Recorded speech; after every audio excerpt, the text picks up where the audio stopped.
ਵੱਡੀ ਖਬਰ ਇੱਕ ਹੋਰ ਆ ਰਹੀ ਹੈ, ਉਸ ਦਾ ਰੁਕ ਕਰਦੇ ਹਾਂ। ਸੁਖਪਾਲ ਖਹਿਰਾ गिरफ्तार। जी हाँ, विधायक सुखपाल खैरा जो चुने गए सी 2017 ਦੇ ਵਿੱਚ ਸੁਖਪਾਲ ਖਹਿਰਾ ਨੂੰ गिरफ्तार ਕੀਤਾ ਗਿਆ ਹੈ। ईडी ਦੇ ਵੱਲੋਂ ਇਨਫੋਰਸਮੈਂਟ ਡਾਇਰੈਕਟੋਰੇਟ ਦੇ ਵੱਲੋਂ ਸੁਖਪਾਲ ਖਹਿਰਾ ਨੂੰ गिरफ्तार ਕੀਤਾ ਗਿਆ। ਵੱਡੀ ਖਬਰ ਹੈ ਇਸ ਸਮੇਂ, ਕਾਂਗਰਸੀ ਆਗੂ ਨੇ ਸੁਖਪਾਲ ਖਹਿਰਾ ਜਿਨ੍ਹਾਂ ਨੂੰ गिरफ्तार ਕੀਤਾ ਗਿਆ। ਜਾਣਕਾਰੀ ਸਾਡੇ ਕੋਲ ਇਹ ਆ ਰਹੀ ਹੈ ਕਿ ਜਲੰਧਰ ਤੋਂ गिरफ्तार ਕੀਤਾ ਗਿਆ ਹੈ। ਸੁਖਪਾਲ ਖਹਿਰਾ 2017 ਦੇ ਵਿੱਚ ਆਮ ਆਦਮੀ ਪਾਰਟੀ ਦੀ ਟਿਕਟ ਤੋਂ ਚੋਣ ਜਿੱਤੇ ਸੀ। ਹਾਲ ਹੀ ਦੇ ਵਿੱਚ ਉਹਨਾਂ ਦੀ ਜਿਹੜੀ ਮੈਂਬਰਸ਼ਿਪ ਹੈ ਉਸ ਨੂੰ ਕੈਂਸਲ ਕਰ ਦਿੱਤਾ ਗਿਆ ਸੀ, ਰੱਦ ਕਰ ਦਿੱਤਾ ਗਿਆ ਸੀ, ਡੀਨੋਟੀਫਾਈ ਕਰ ਦਿੱਤਾ ਗਿਆ ਸੀ ਸਪੀਕਰ ਦੇ ਵੱਲੋਂ। ਤੇ ਸਾਬਕਾ ਵਿਧਾਇਕ ਸੁਖਪਾਲ ਖਹਿਰਾ गिरफ्तार ਕੀਤੇ ਗਏ ਨੇ। ਵੱਡੀ ਖਬਰ ਹੈ ਇਸ ਸਮੇਂ ਦੀ, ਸੁਖਪਾਲ ਖਹਿਰਾ ਨੂੰ ਈਡੀ ਦੇ ਵੱਲੋਂ ਇਨਫੋਰਸਮੈਂਟ ਡਾਇਰੈਕਟੋਰੇਟ ਦੇ ਵੱਲੋਂ गिरफ्तार ਕੀਤਾ ਗਿਆ ਹੈ।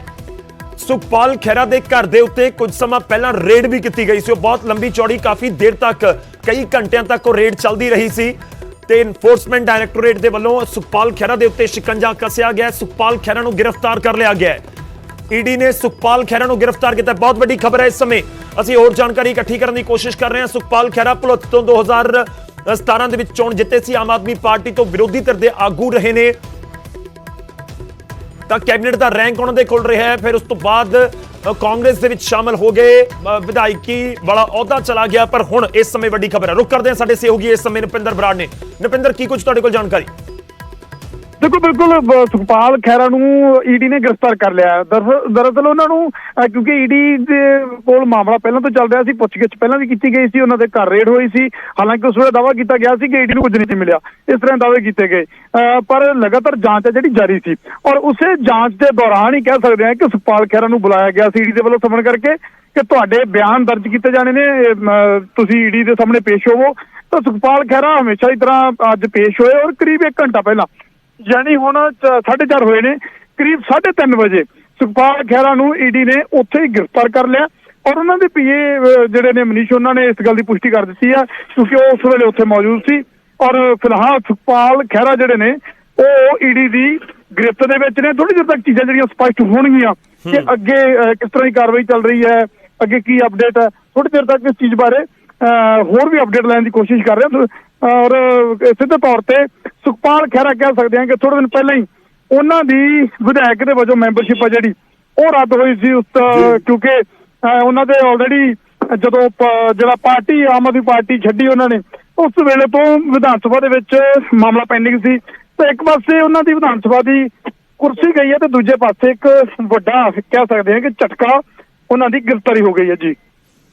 ठीक है, इस समय वड्डी खबर है अपने दर्शकों को ਅਸੀਂ ਦੱਸ ਰਹੇ ਹਾਂ। ਸੁਖਪਾਲ ਖਹਿਰਾ ਦੇ ਨਾਲ ਜੁੜੀ ਹੋਈ ਸਾਡੇ ਕੋਲ ਜੋ ਜਾਣਕਾਰੀ ਹੈ ਇਸ ਸਮੇਂ ਈਡੀ ਦੇ ਵੱਲੋਂ ਸੁਖਪਾਲ ਖਹਿਰਾ ਨੂੰ गिरफ्तार ਕੀਤਾ ਗਿਆ। ਈਡੀ ਦੇ ਵੱਲੋਂ ਇਨਫੋਰਸਮੈਂਟ ਡਾਇਰੈਕਟੋਰੇਟ ਦੇ ਵੱਲੋਂ गिरफ्तार ਕੀਤਾ ਗਿਆ। ਇਹ ਵੀ ਤੁਹਾਨੂੰ ਦੱਸ ਦਈਏ ਜੋ ਮੁੱਢਲੀ ਜਾਣਕਾਰੀ ਸਾਡੇ ਕੋਲ ਪਹੁੰਚ ਰਹੀ ਹੈ। ਜਿਵੇਂ ਨੁਪਿੰਦਰ ਜ਼ਿਕਰ ਕਰ ਰਹੇ ਸੀ ਕਿ ਸਾਡੀ ਪੂਰੀ ਟੀਮ ਇਸ ਸਮੇਂ ਕਿਉਂ गिरफ्तार ਕੀਤਾ ਗਿਆ, ਪੂਰਾ ਮਾਮਲਾ ਕੀ ਦੱਸਿਆ ਗਿਆ ਉਸ ਦੀ ਜਾਣਕਾਰੀ ਲੈਣ ਦੀ ਕੋਸ਼ਿਸ਼ ਕਰ ਰਹੇ ਹਾਂ। ਪਰ ਜੋ ਬਿਲਕੁਲ ਸਾਡੇ ਕੋਲ ਮੁੱਢਲੀ ਜਾਣਕਾਰੀ ਪਹੁੰਚੀ ਹੈ ਉਸ ਦੇ ਮੁਤਾਬਿਕ ਸੁਖਪਾਲ ਖਹਿਰਾ ਨੂੰ ਮਨੀ ਲਾਂਡਰਿੰਗ ਦੇ ਕੇਸ ਦੇ ਵਿੱਚ गिरफ्तार ਕੀਤਾ ਗਿਆ। ਜੋ ਮੈਂ ਪਹਿਲਾਂ ਜ਼ਿਕਰ ਕੀਤਾ ਸੀ ਕਿ ਚੰਡੀਗੜ੍ਹ ਵਾਲੀ ਰਿਹਾਇਸ਼ ਦੇ ਉੱਤੇ ਵੀ, ਜੋ ਚੰਡੀਗੜ੍ਹ ਦੇ ਨੇੜੇ ਉਹਨਾਂ ਦੀ ਰਿਹਾਇਸ਼ ਹੈ, ਉੱਥੇ ਵੀ ਸੁਖਪਾਲ ਖਹਿਰਾ ਦੇ ਰੇਡ ਕੀਤੀ ਗਈ ਸੀ ਤੇ ਉਹ ਕਈ ਘੰਟਿਆਂ ਤੱਕ ਰੇਡ ਚੱਲਦੀ ਰਹੀ ਸੀ। ਉਸ ਸਮੇਂ ਸੁਖਪਾਲ ਖਹਿਰਾ ਨੇ ਦਾਅਵਾ ਕੀਤਾ ਸੀ ਕਿ ਇਹਨਾਂ ਨੂੰ ਮੇਰੇ ਕੋਲੋਂ ਕੁਝ ਨਹੀਂ ਮਿਲਿਆ।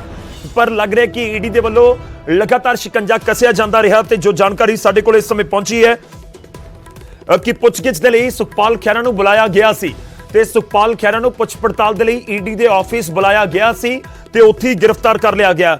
ਅਸੀਂ ਤੁਹਾਨੂੰ ਥੋੜਾ ਜਿਹਾ ਹੋਰ ਅਪਡੇਟ ਕਰ ਰਹੇ ਹਾਂ ਕਿਉਂਕਿ ਪਹਿਲਾਂ ਜਲੰਧਰ ਦਾ ਜ਼ਿਕਰ ਹੋ ਰਿਹਾ ਸੀ ਪਰ ਇਹ ਵੀ ਜਾਣਕਾਰੀ ਇਸ ਸਮੇਂ ਮਿਲ ਰਹੀ ਹੈ ਕਿ ਸ਼ਾਇਦ ਚੰਡੀਗੜ੍ਹ ਦੇ ਵਿੱਚ गिरफ्तारी ਹੋਈ ਹੈ।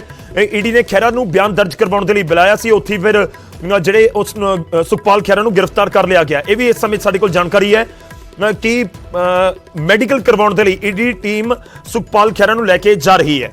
ਮੈਂ ਨੁਪਿੰਦਰ ਦਾ ਇੱਕ ਵਾਰ ਫਿਰ ਤੋਂ ਰੁਕ ਕਰਾਂਗਾ। ਨੁਪਿੰਦਰ, ਮੇਰੀ ਆਵਾਜ਼ ਆ ਰਹੀ ਹੈ?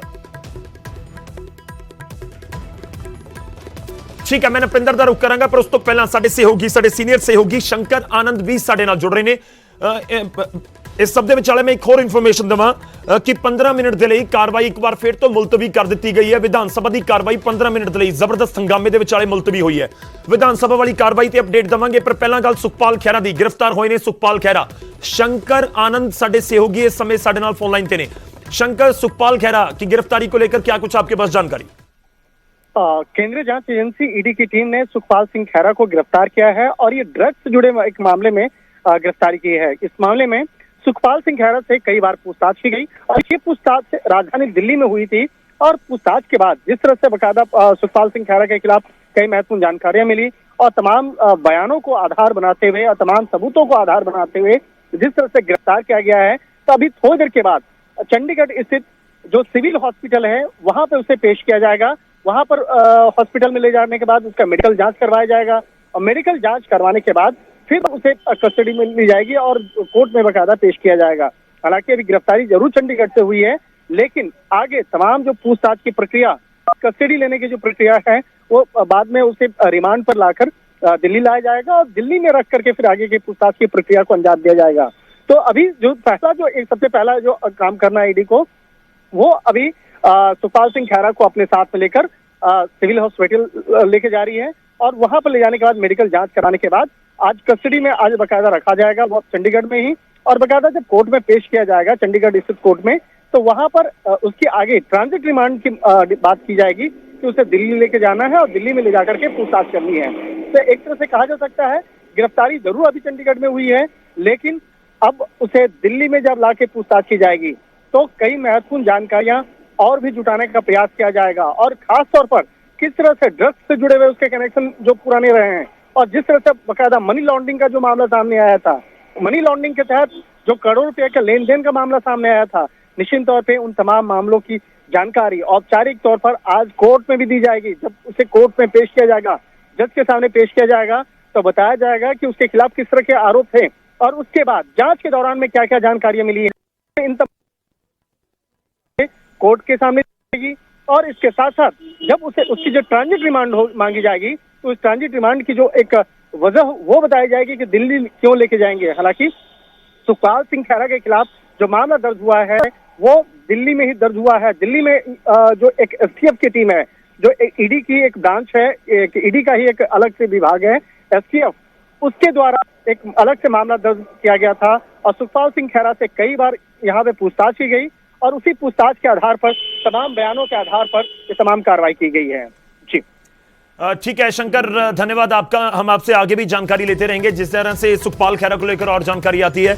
शुक्रिया फिलहाल दली, धन्यवाद। साडे कोल जो इन्फॉर्मेशन पहुंच रही है, जिस तरीके नाल साडे सहयोगी ने पूरी जानकारी दी है, पूरा मामला तुहानूं समझाउण दी कोशिश करते हैं। 2015 तो ड्रग्स का एक केस है जो सुखपाल खैरा के खिलाफ सी ते लगातार इस मामले च ईडी के वल्लों कई बारी छापेमारी भी की गई है ते उस दे नाल ही लिंक पूरा मामला दस्सिया जा रहा है कि मनी लॉन्ड्रिंग का पूरा केस है ड्रग्स के नाल जुड़िया होया, जिस दे विच ईडी के वल्लों हुण सुखपाल खैरा नूं गिरफ्तार कर लिया गया है। तो सुखपाल खैरा की गिरफ्तारी हुई है, यह भी तुहानूं दस दईए कि पहला जानकारी आ रही थी कि उन्होंने जलंधर तो गिरफ्तार किया गया। सुखपाल खैरा नूं जलंधर तो गिरफ्तार नहीं किया गया, बल्कि गिरफ्तारी ये हुई है चंडीगढ़ तो। चंडीगढ़ के सैक्टर 18 दे विच एक गिरफ्तारी हुई है, जिथे ईडी का ऑफिस है उत्थे पुछगिछ दे लई बुलाया गया सी ते उत्थे ही गिरफ्तार कर लिया गया। यह तस्दीक भी कर दिता गया है सुखपाल खैरा के पीए के वल्लों कि जी हां ईडी ने गिरफ्तार कर लिया है।